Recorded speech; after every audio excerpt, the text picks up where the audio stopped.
cómo se conceptúa lo trascendente, porque el ser humano siempre tiene esa idea de que hay más allá de la muerte y demás. Ahora, yo no puedo visualizar ni imaginar, y repito, imaginar viene de imagen, algo si no tengo los elementos correspondientes. Para que yo pueda imaginar un vaso o algún tipo de vaso, copa o taza del que me hablen, yo tengo primero que tener un concepto con imágenes de receptáculos para líquidos. Entonces yo puedo decir, si esto es un vaso, si tiene una patita es una copa, si tiene un asa es una taza, pero todos estos son receptáculos para líquidos. Si yo no he visto nunca en mi vida uno de esos, no sé qué me hablan. Es como que yo les dijera a ustedes, bueno, imagínense un sincrociclotrón portátil. Bueno, para comenzar va a ser bastante difícil. Para darles una idea, el sincrociclotrón más grande que hay, bueno, estaba antes en Rusia, ese era el más grande y tiene no sé cuántos kilómetros de diámetro, porque es como un tubo circular enorme, por el cual se aceleran las partículas en base a sistemas magnéticos. Entonces, francamente no se me ocurre cómo hacer uno portátil, pero yo puedo visualizarlo como una rosquilla, y digo, bueno, podría ser un sincrociclotrón, porque en total las partículas son subatómicas, de manera que no importa que la rosquilla sea tan chica, si lo logro acelerar. Entonces sí podría visualizar yo algo portátil. Y ahora que ya les he explicado que es como un tubo cerrado, como una rosca, un tubo cerrado, que en la realidad tiene también una entrada y salida, ya ustedes pueden visualizarlo. Pero si nunca habían oído lo que era un sincrociclotrón, simplemente hubieran dicho, ¿y con qué se come eso? Entonces, todo lo que yo visualizo, todo lo que yo imagino, se arma en base a piezas que yo saco de mi experiencia propia. Entonces, si a mí me hablan de una computadora, normalmente yo voy a pensar o en una PC de escritorio o en una laptop.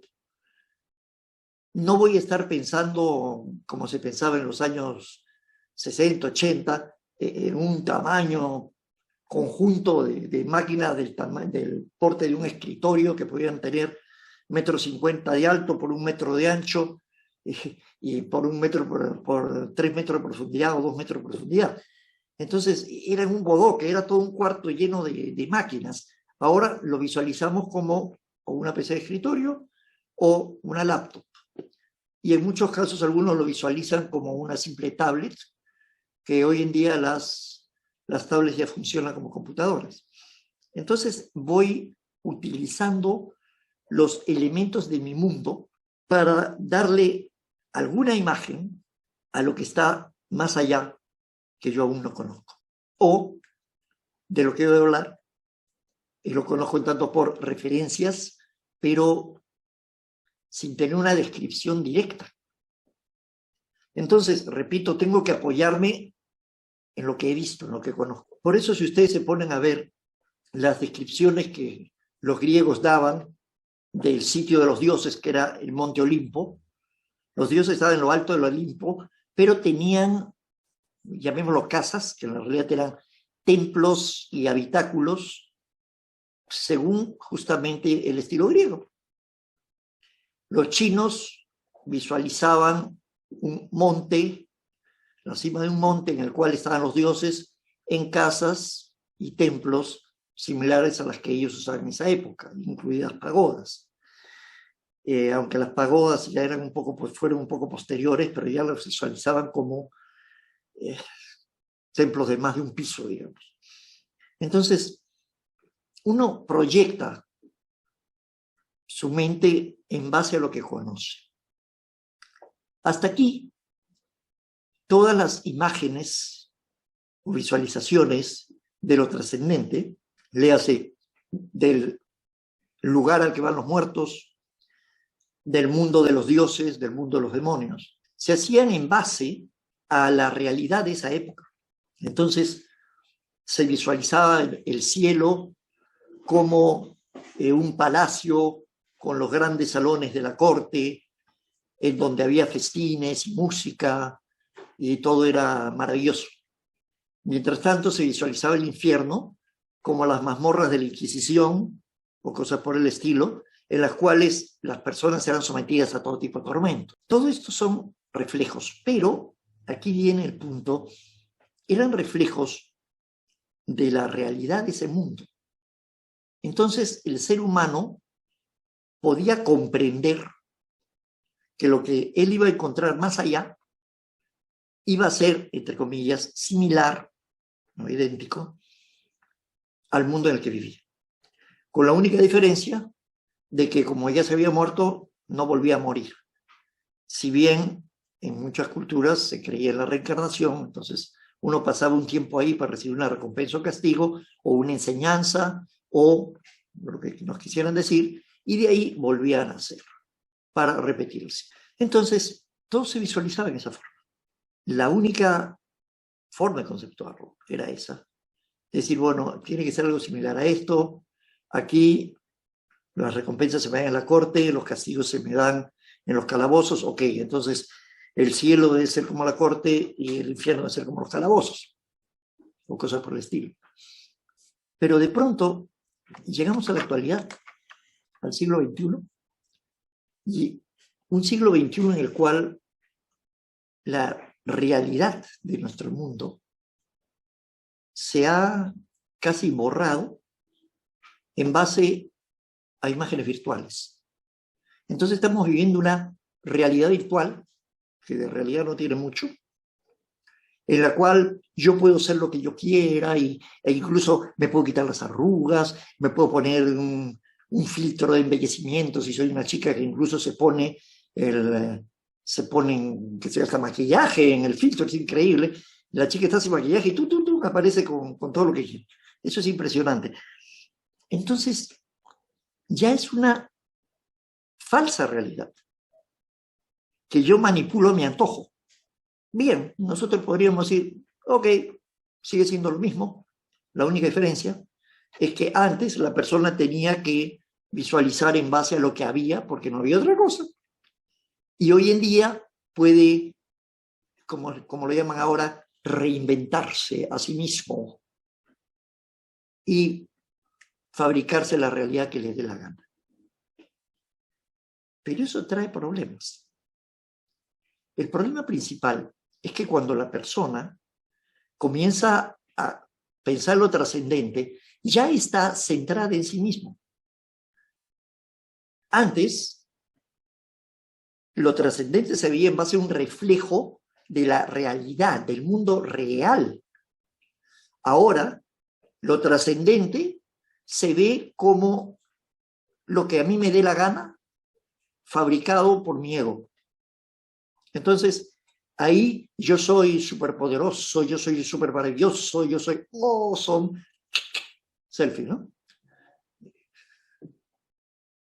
Y eso produce un reforzamiento del ego, que siempre es tóxico. Está bien tener una personalidad definida, pero ojo, cuando hablo de la persona, que es el término latín para la personalidad, me refiero a que ese ser humano, ese individuo, ojo, todos somos individuos, no nos pueden partir por mitad porque nos morimos, somos individuales. Un individuo pasa a ser persona cuando tiene una personalidad definida, lo cual significa que ese individuo sabe quién es, sabe que tiene una continuidad del tiempo y tiene un propósito de vida definido. Sabe para qué vive, o para ser exactos, para qué quiere vivir. Sabe lo que quiere hacer con su vida. Eso es tener personalidad. ¿Ok? Tal vez algunos psicólogos no estén muy de acuerdo porque hay definiciones muy diluidas, pero la definición básica es esa. Si yo no sé para qué diablos estoy acá, no soy la persona, soy solamente un individuo, porque todavía estoy perdido en el espacio. Entonces, mi personalidad se basa en un propósito. Pero si yo estoy viviendo en un mundo en que lo trascendente lo veo en base a un reflejo de mi realidad virtual, en que yo soy lo que yo quiero ser, y yo puedo ser, por usar términos de las feministas, un hombre con vagina o una mujer con pene, o yo puedo ser emperador del mundo si me da la gana. Entonces estoy basando todos mis enfoques de la trascendencia en irrealidades, en mentiras. Por eso es que estoy hablando de lo trascendente, lo que va más allá de lo tangible, de lo que existe dentro del tiempo. Y no estoy hablando de lo espiritual, porque esas visualizaciones no tienen nada espirituales. Es simplemente, yo soy el que yo quiero ser porque yo puedo ser quien me dé la gana. Sí, claro.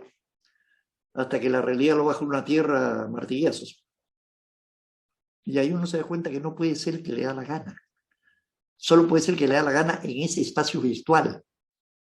Ahora, hay personas hoy en día que viven en ese espacio virtual. Incluso desde antes, yo he conocido a un muchacho que era desarrollador. Y hay que reconocer que era un buen desarrollador. Hacía buenos programas de juegos y los vendía incluso en Estados Unidos y en Japón. Y este muchacho, él, se llama Capitán Byte o algo por el estilo, era un profesional de éxito, sí, pero su contacto social era cero. Como él me decía, yo tengo, centenares de amigos. Pues le dije, pero entiendo que tú nunca sales de casa. No, es que los tengo por internet. Y efectivamente no salía de casa. Yo lo invité a mi casa, no quiso venir. Fui a visitarlo. Refunfuñó un poco, pero aceptó que lo visitara. Vivía en un sitio totalmente cerrado, las cortinas densas, gruesas, cerradas, toda la luz artificial, la computadora con varias pantallas, una computadora lateral, y toda su vida era eso. Incluso tenía su cocineta relativamente cerca, y ahí se preparaba la comida, comía y no tenía ninguna vida de relación con personas, excepto la indispensable, qué sé yo, imagino cuando tendría que pagar la renta, la luz, tendría que ir al banco, o incluso esas transacciones, porque esas transacciones todavía no se hacían tan libremente por internet en esa época, pero ya se comenzaba a hacer. Pero su vida de relación con otros seres humanos era prácticamente cero. Y eso es lo que está pasando ahora, que toda la vida de relación no se ha vuelto cero, sino que al contrario, se ha vuelto una relación infinita con infinitos amigos, que no son amigos, que son simplemente personas que, sí, qué bonita, yo te doy palmaditas, tú me das palmaditas a mí. Pero de amigos no tienen nada. No hay una relación real, no hay un contacto humano. La persona está perdida en el espacio y jugando a mire qué bacán que sabe. Y como soy tan bacán, no necesito corregir mis defectos, no necesito mejorar porque soy bacán, pues. Y yo soy así, me tiene que aceptar así. Más de una vez yo he dicho que sí, uno debe aceptarse a sí mismo tal como es, pero eso no quiere decir que acepte sus defectos. Eso quiere decir que uno debe aceptar sus potencialidades y carencias. Y en base a eso, desarrollarse. Ejemplo, yo no puedo meterme corredor de maratón ahora a los 71 años porque me daría pues un ataque cardíaco y ahí quedo. Eso es una carencia. Mi cuerpo no está para maratones. Bueno, es más, nunca estuvo para maratones porque de niño tuve principios de poli, tengo una pierna más corta que la otra. De verdad que tuve que aceptar eso, tuve que aprender a vivir con eso para caminar normal. Eso es una carencia. Pero eso no quiere decir que no la supere.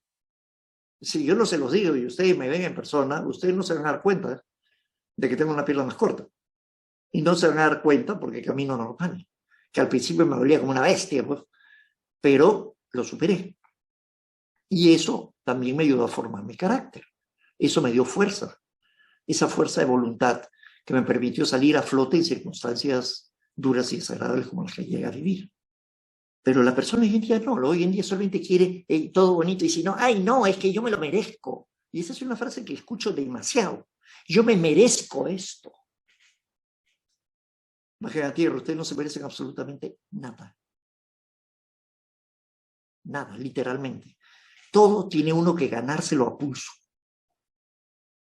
No merezco las cosas por haber nacido.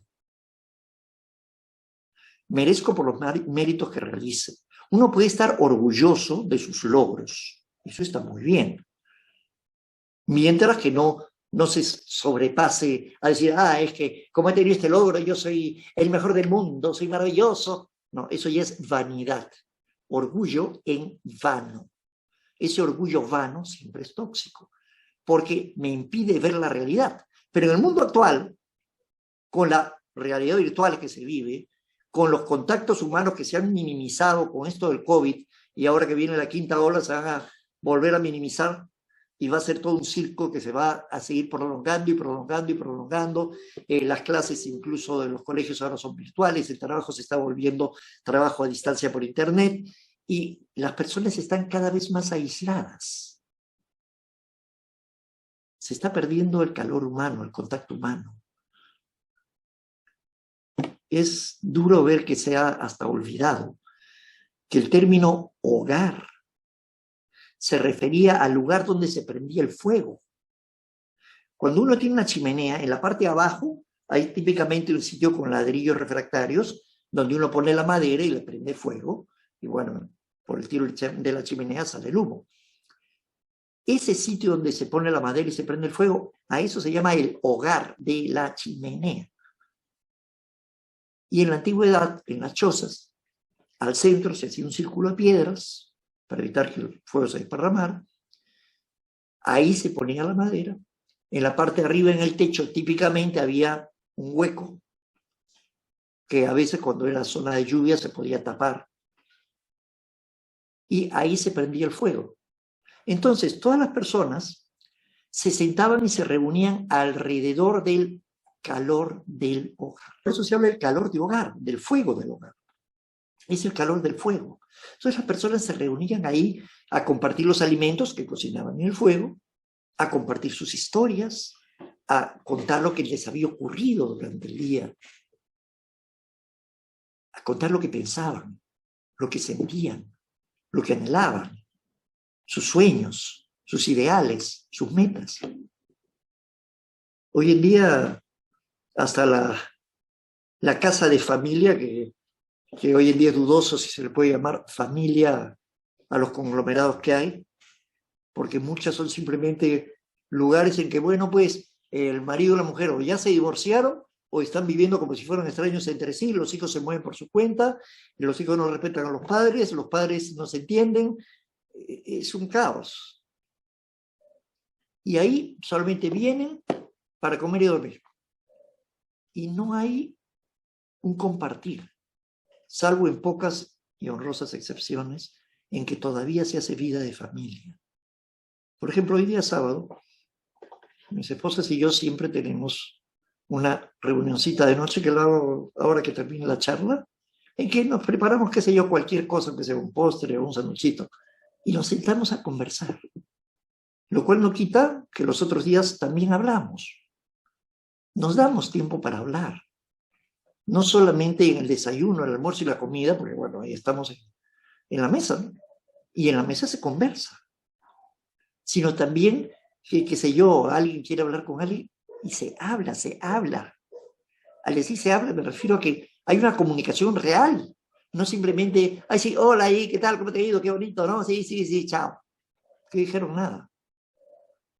Vayan ustedes a una reunión típicamente reunión de viejas de iglesia, y ay, la reunión fue maravillosa, que estuve con Susanita y esta y la otra. ¿Y de qué conversaron? Ay, de todo un poco. ¿Pero de qué? No me acuerdo. En la realidad no se acuerda porque habló y no escuchó. No, para que haya comunicación. Hay un dicho que dice, cuando un burro habla, los otros paran la oreja. Entonces, cuando uno está hablando, los otros deben escuchar y entender lo que dice. Y contestar como les parezca correspondiente. Pero debe haber comunicación. La comunicación es la base de la sociedad humana. Y esa comunicación se está perdiendo porque la comunicación virtual no es comunicación porque no es real. Ustedes pongan, qué sé yo, pongan una fotito toda simpática de internet y ¡ay, like, qué bonito! Sí, qué bacán, qué maravillosa las fotos que tú pones. Pero no tengo ninguna relación con esa persona. Y donde pongo una foto que no le gusta, o por donde pongo un comentario que no le parezca, me tienen lo que llaman flames, le hacen llamas, y me hace la vida imposible, porque no puedo opinar distinto, o cosas por el estilo. No, estamos viviendo un mundo irreal. Y en base a ese mundo irreal estamos visualizando lo trascendente. Una de mis esposas me preguntó cómo así iba a dar esta charla el día de hoy. Porque normalmente los domingos es que hablo de moral y religión. Y esta charla tiene que ver con lo trascendente y, por tanto, entre comillas, con lo espiritual. Pero para que la persona crea en algo más allá, no necesariamente tiene que creer en cosas espirituales. Puede ser un ateo que diga, bueno, cuando me muera voy a pasar a otro plano del multiverso, o simplemente me mete en el hoyo, se apagó todo y se acabó, ¿no? Entonces su trascendencia es cero. Pero otro dice, sí, yo creo en la reencarnación, o yo creo que me voy a otro plano, o que voy... Eso es trascendencia. Lo cual no necesariamente va a tener un contenido realmente espiritual, porque para llamarlo espiritual tenemos que hablar del espíritu o esencia. El llamarlo espíritu es la forma tradicional, otros lo llaman esencia. No confundir con el ánima, que es lo que me mantiene vivo, que es mi fuerza vital, ¿no? Ojo, no es energía vital, porque de acuerdo con la física, para que sea energía tiene que ser mensurable, acumulable y transmitible. Y ustedes no pueden ni medir, ni acumular, ni transmitir la vida. Espero que no digan que, pero tener un hijo es transmitir la vida. Perdón, eso es algo un poquito distinto, ¿ya? Y no me voy a extender en el tema. Entonces, estamos creando un modelo mental de una trascendencia irrisoria y una trascendencia que no es trascendente, una trascendencia fútil, inútil. No estoy visualizando el sentido de mi vida y dándole peso para que esa trascendencia tenga un significado. No estoy visualizando, ok, si este universo es como un gran reloj, una gran maquinaria, y yo soy un engranaje, una piecita chiquita ahí, ok, por chiquita que sea mi piecita, por muy chiquitito que me vea a mí mismo, igual esa pieza está ahí por un motivo. Y hasta el más pequeño engranaje tiene su función. Y si no cumple su función, la máquina no opera bien. Entonces, lo que estoy queriendo decir es que la vida de cada uno de nosotros tiene una razón de ser, tiene un motivo. Y ahí, repito, no estoy hablando de religión, estoy incluso hablando de evolución. En la evolución, las especies que han sobrevivido fueron las que encajaron en el esquema. Las que no encajaron, se borraron del mapa. Así de fácil. No se pudieron adaptar, fuera. Desaparecieron. Así de drástico. Y si el ser humano sigue sin adaptarse al mundo en el que vive y sigue contaminando el mundo, también vamos a desaparecer. Y desgraciadamente eso es mucho más factible de lo que uno se imagina. Recuerdo hace algunos años la ONU publicó una lista que creo que era de 12 cosas que podían producir la extinción de la humanidad en los siguientes 100 años. 12, no una. Entre ellas, la primerita, la superpoblación. Pero hoy en día, yo tengo derecho a tener mis hijos, pero un momentito. El único país que hizo algo al respecto fue China. Bueno, que China tiene un nivel de superpoblación criminal. Entonces, su sistema fue muy simple. Ok, nosotros damos beneficios sociales y todo. Pero la familia solamente puede tener un hijo. Donde tenga el segundo hijo, comienza a pagar impuestos adicionales y pierde todos sus beneficios. Y donde tenga un tercer hijo, literalmente los echamos de la casa, con niños y todo. ¿Drástico? Muy drástico.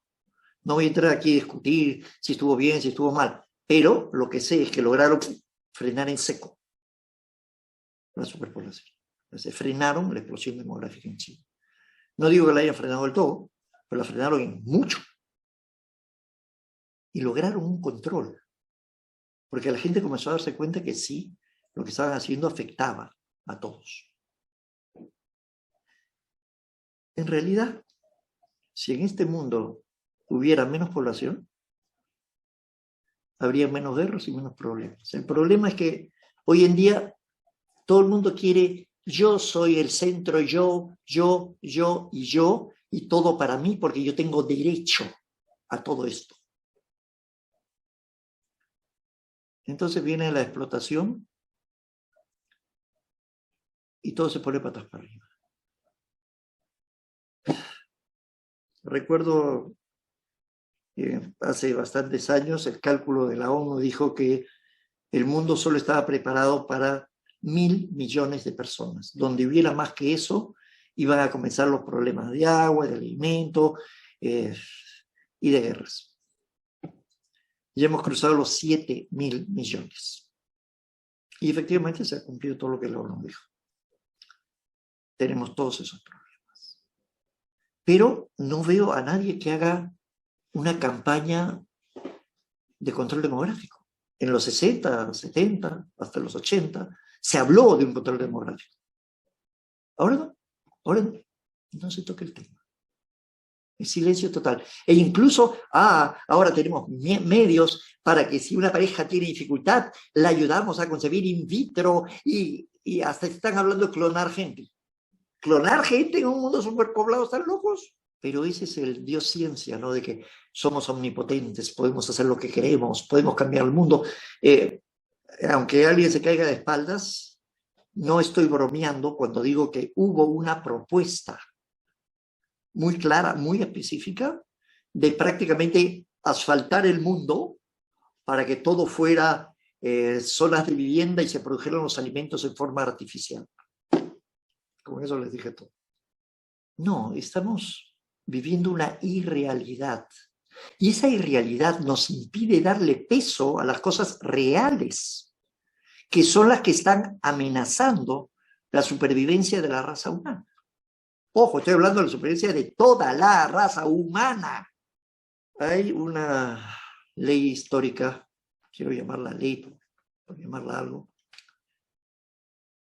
que es algo que se ha comprobado en la historia, que cada vez que una civilización tiene un salto brusco en tecnología, y ese salto no viene acompañado de un avance moral, o si prefieren un avance ético, esa civilización se destruye. Toda la gente en un salto así brusco desaparece. Entonces es importante darse cuenta de que los avances pueden ser peligrosos, pueden ser muy peligrosos. No está mal el que la ciencia descubra cosas, no está mal el que avancemos y progresemos, pero seamos sinceros, los mayores avances científicos se han producido con las guerras para producir armas que exterminen al otro y que terminan exterminando a todos, como la bomba atómica. Recuerdo que cuando yo estaba en el colegio ya se hablaba de que si había una guerra mundial iba a ser un desastre. Tanto que a Einstein le preguntaron directamente, le dijeron, doctor Einstein, usted que es uno de los que ha conceptuado todo esto de la teoría de la bomba atómica, ¿nos podría decir cómo sería una tercera guerra mundial? La respuesta de Einstein, que todo el mundo lo conoce por su pinta de perro de aguas, todo despeinado y con pinta medio loco, pero el hombre era brillante, y no solamente era brillante en física y matemáticas, era un pensador, era un filósofo. La pinta hacía que uno dijera, bueno, viejito medio loco. No, de loco no tenía un pelo. La respuesta de Einstein fue, mire, le dijo al periodista, realmente no le podría dar información de cómo va a ser la tercera guerra mundial porque no puedo ni conceptuarla. Pero si llega a haber una cuarta guerra mundial va a tener que ser con palos y piedras porque es todo lo que va a quedar. Ahí lo dijo bien claro. Ahí lo dijo bien claro. Sí, esos avances tecnológicos deberían ir acompañados de un avance, yo lo llamaría espiritual, si prefiere llamarlo ético, un avance de reglas morales, éticas, que permita un control, que permita que el ser humano tome conciencia de que Y yo no estoy solo acá. Yo no soy el dueño del planeta. En otras especies hay un concepto de la manada, del conjunto. El ser humano es el único que no parece verlo. Hay incluso un dicho latino muy tonto que dice Homo hominis lupus. El hombre es el lobo del hombre. No sé quién diablos haya acuñado esa frasecita, pero quien lo haya hecho no se enteró de que el lobo no mata al lobo. El lobo tiene una mandíbula tan fuerte que puede fracturar el fémur de una vaca, algo así de grueso y durísimo. Si mal no recuerdo, meten como 160, 180 kilos de presión con la mandíbula, lo cual es alucinante. No recuerdo la cifra exacta, pero es una cifra así de alta. Pero cuando un lobo pelea con otro lobo, se arrancan trozos de pelo, a veces con pellejo y todo, se desgarran las orejas, pero ningún lobo le fractura las patas a otro lobo. Y en cambio, cuando los lobos atacan a una presa, lo primero que hacen es ir a las patas, fracturar las patas, para que el animal caiga y de ahí se van al cuello. Lobo no mata lobo. El único animal lo suficientemente estúpido como para matarlo de su propia especie es el ser humano. Perdón, el único animal superior. Por las arañas se matan entre ellas, etc. Pero eso ya es seres inferiores. En los mamíferos, el único que mata a su propia especie es el ser humano. Así es feo, así es drástico. El lobo tiene sentido de manada. Y el lobo está dispuesto a morir por la manada. Morir protegiendo la manada. En ese sentido, otros mamíferos, y ojo, los mamíferos son los que estamos más arriba de la cadena evolutiva, y se supone que el ser humano es el que está más alto en la cadena evolutiva, pero es el único que es tan tonto que no cuida su hábitat, lo envenena, que no cuida la supervivencia de su propia especie. Ah, no, porque tú eres negro, como tú no eres como yo, tú no eres humano como yo, entonces no me caes bien y te voy a exterminar. Ah, no, entonces, como tú eres blanco, yo te voy a exterminar a ti, y tonterías por el estilo. O porque yo soy de esta religión y tú eres de la otra, judíos y musulmanes, por ejemplo. Y siempre hay un motivo para pelearse. Y el motivo ya no es como antes, simplemente alimentos o territorial.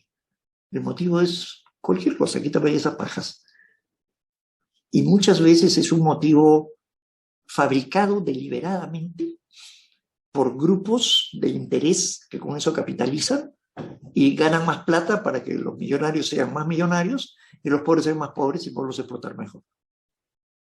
Así horrible. Mientras que el ser humano no se vuelva humano, las posibilidades de extinción siguen activas ahí. Y vamos a terminar. La humanidad no va a morir con un gran boom. No, va a morir con un gemido ahogado, no es un asfixiada en su propia basura, por no decir su propia mierda.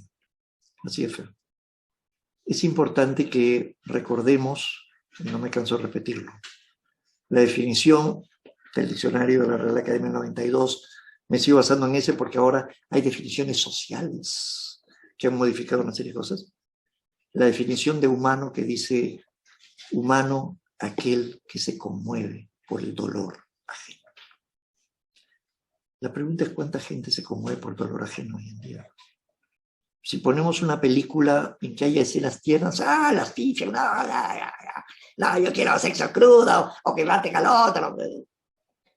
Recuerdo una vez, hace ya años, estaba en provincia por motivo de trabajo, y dije, voy a entrar al cine, en la capital de provincia. Entro al cine pensando que daban Las Cuatro Plumas, que es una obra clásica muy bonita. Para mal de mis culpas, leí mal la cartelera y esa era la que iban a dar el día siguiente.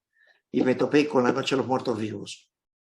Zombies por todos lados. Entonces me dije, bueno, veamos qué tal sale. Me salí media película porque me quedé espantado, no solamente de la película en sí, sino de que en el momento en que aparecían los bichos y comenzaban a matar gente, había todo un grupo de muchachos que aplaudían como locos. Y en cambio, en un momento en que un hombre mayor ve que los zombies los van a a matar en forma cruel, abraza a una chiquilla, una chica joven, que habrá tenido 18, y sin decirle nada le dice, no te preocupes, no voy a dejar que te hagan daño. Saca una pistola que tiene y la bala que había reservado para sí mismo se la dispara a la chica para que la chica muera sin tener que enfrentar ese final tan terrible. Y bueno, por supuesto, los bichos lo destrozan a él. Para mí fue una escena tierna, conmovedora. Y ahí fue cuando me salí porque escuché que pisteaban, ¡ay, imbécil, Argentina! Y hoy en día eso es lo que se festeja. El ser inhumano. Y eso es doloroso. Si no recuperamos lo humano, no vamos a sobrevivir. Y lo que quede va a ser cualquier cosa, pero no va a ser humano. Hoy en día incluso se habla de avances genéticos por los cuales yo puedo ponerme genes de tal insecto o de tal animal para ser más potente, más poderoso. Y lo que no se piensa es que si yo me pongo, aunque sea un 10% de, qué sé yo, de una pantera o de tal insecto para ser más poderoso, ya solamente soy 90% humano. Y mientras aumente ese porcentaje, disminuye mi porcentaje de ser humano. Y soy cada vez menos humano. Y eso no se ve. Eso incluye también los avances cibernéticos. Me voy a poner un chip en el cerebro, me voy a poner servomotores en mis músculos. ¿Quieren ver una película espantosa, pero muy clara al respecto? Anatomía, una película alemana que justamente plantea todas esas cosas. Anatomía, creo que Anatomía 1 y 2, pero que son películas muy claras de, vamos a producir un adelanto, pero terminan deshumanizándose. Y eso es doloroso. Pero hoy en día eso se aplaude. Estamos viviendo una irrealidad, pero lo peor es que hemos glorificado esa irrealidad, porque nosotros somos la deidad central de ese mundo, que es el mundo que yo creo para mí, simplemente por miedo. Eso se llama egolatría, adorarse a sí mismo, lo cual es el paso final del egoísmo, centrarme en mí mismo, y siempre es tóxico. En el momento que dejamos de ser humanos, la pregunta es, ¿en qué nos convertimos? La única respuesta, en una bestia. Y aquí, para los que no consultan el mataburros de la Real Academia, el diccionario, hablar de las bestias es hablar de los animales, en oposición al ser humano. El ser humano que se deja llevar por sus instintos, sus emociones, porque lo que yo siento, que todo eso es química, automáticamente nos lleva a proceder como animal. Y, desgraciadamente, eso es ser una bestia. Y ya no valoramos la ternura, la delicadeza. Las chicas ya no pueden ser delicadas, dulces. No, ahora tienen que ser empoderadas y más machas que los machos. El hombre no puede ser firme, decidido y protector. No, porque eso es ser machista. Y tiene que ser esasa y sí, ¿qué es lo que quieres que haga, querida? Hemos desnaturalizado al ser humano. Hemos corrompido la naturaleza humana. Hemos corrompido el mismo concepto de la trascendencia. El Dios moderno es un Dios pintadito en la pared, si acaso, que incluso los cristianos no le hacen mucho caso a su propio Dios. Tal vez en eso hay que reconocerlo. Los musulmanes son bastante más estrictos con su Alá. Si bien su Alá les predica el yihad y no sea nada tolerante y no aguantes a nadie que no tenga tu religión, funciona igual que la Iglesia Católica. Cuando tienen el poder, estrangulan a los demás, y cuando no, sí, queremos igualdad y respeto, sí, claro. Ahora, lo cual no quita que pueda haber musulmanes y cristianos bien intencionados, pero no son la mayoría. Y ese es el problema. De eso vamos a hablar el día de mañana en los temas de religión. Pero hoy quiero que quede muy claro el hecho de que si no tenemos un concepto coherente del mundo que nos rodea, y no somos capaces de ver la podredumbre que nos rodea y ver lo que estamos haciendo mal, jamás vamos a poder cambiar ese mundo. Porque justamente el concepto de trascendencia es el legado que queremos dejar para este mundo. Y ese legado tiene que ser visualizable y tiene que ser factible. En buen castellano, si yo quiero dejar un mundo mejor, tengo que ser capaz de creer en un mundo mejor. Pero no un mundo mejor que gira alrededor de mí y que todo es para mí y que todo es como a mí me dé la gana porque yo lo hago y lo visualizo como me dé la gana. Eso es solamente glorificar un sueño egoísta. No. Ser humano implica ver más allá, implica preocuparse por los demás, implica preguntarse hasta qué punto lo que yo estoy haciendo afecta a otras personas, sea por mi buen o mal ejemplo, sea por las consecuencias de mis acciones, sea por lo que yo no impido. Porque también el permitir el mal es una acción. Es importante que nos detengamos a pensar en esas cosas y que nos demos cuenta de que son más importantes de lo que normalmente se quiere reconocer. Hasta aquí lo que quería decir.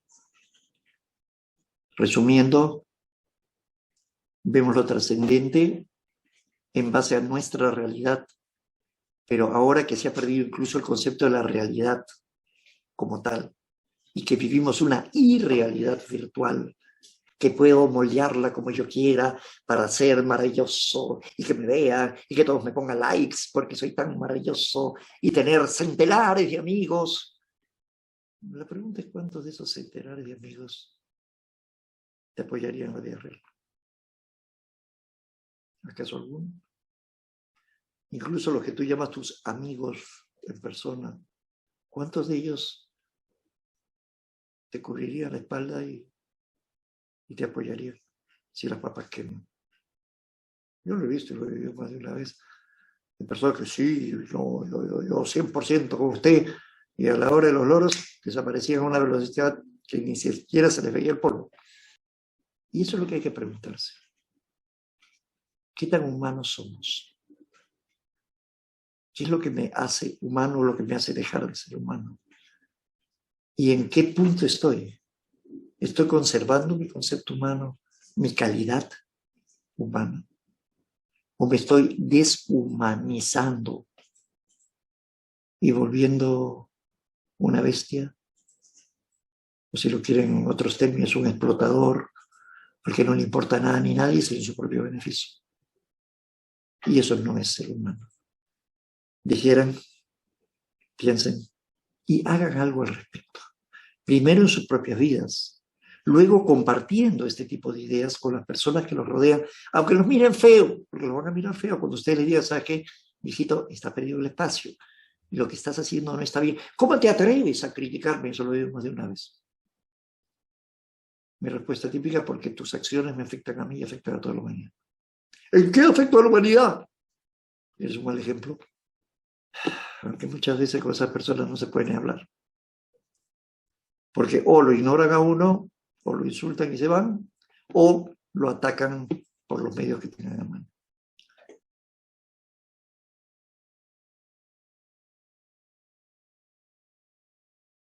Si siempre que sales con una chica nueva ocurre lo mismo, hablan lo mismo y pasa lo mismo, es porque tú estás haciendo lo mismo. Cambia el acercamiento y vas a obtener un resultado distinto. Mi sugerencia, lo que nosotros hacíamos en los años 60, 80, se mudaba alguien al barrio, automáticamente coordinábamos con alguna chica que pusiera la casa, los muchachos llevábamos gaseosa, llevábamos para hacer sándwiches, se armaba una reunión, ojo, no una fiesta para bailar, una reunión para conversar. Se invitaba a los nuevos que habían llegado al barrio y lo primero que hablábamos es, hola, qué gusto, por favor, dinos quién eres, a qué te dedicas, en qué crees y cuáles son tus metas para tu vida, qué es lo que tú esperas de la vida. Les comienza a hablar con las chicas no de temas huecos, sino de temas trascendentes, y no solo con las chicas, sino con cada persona con la que hables. Algunos te van a mandar la porra y te van a decir, no, viejo, tú eres demasiado pesado. Alguna vez me han dicho demasiado intenso. Sí. Perfecto, entonces te dicen intenso, la descartas, te olvidas del asunto, no pierdas más tiempo con esa persona. Hasta que encuentres otra persona que te diga, ah, caray, siempre busqué a alguien que me hablara de estas cosas. Y se va a abrir Y ahí sí vas a poder encontrar una relación real. Pero Ajá, para eso tú tienes que abrir la relación real en forma real. Si tú sigues ok. jugando el juego de esas personas que encuentras tan huecas, te van Ujú. a dar respuestas huecas y no vas a llegar a ninguna parte. Eso es todo. Sí, sí, Entonces, queda muy claro. atrévete, habla fuerte, habla Ujú, claro, no necesitas ofenderlo, cortés no quita lo valiente, pero deja muy en claro lo que piensas, lo que sientes ujú. y lo que no aceptas. Yo siempre he dicho que hay 3 parámetros para que puedas definir si puedes llegar a ser pareja con una mujer o no. Bueno, y en el caso de las mujeres con un hombre. Primero, ¿qué es lo que pides? Ujú. Segundo, ¿qué es lo que ofreces? Y tercero, ¿qué es lo que no podrías aceptar? Y a todo eso yo agregaría como sustrato, como base, en qué es lo que crees. ¿Crees en un Dios, en un algo, en un alguien, en una energía, en reencarnación, en muerte, cielo e infierno? ¿Tienes alguna religión? Ese sustrato te permite saber si tienen un diccionario común para entenderse. Si no lo hay, las posibilidades de juntarse son mínimas. Y hasta ahí mi respuesta. Gracias por estar con nosotros y buena Ok. pregunta.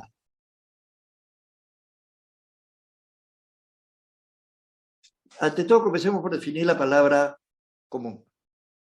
Común es lo genérico, lo que más se da. Es estadísticamente lo más probable.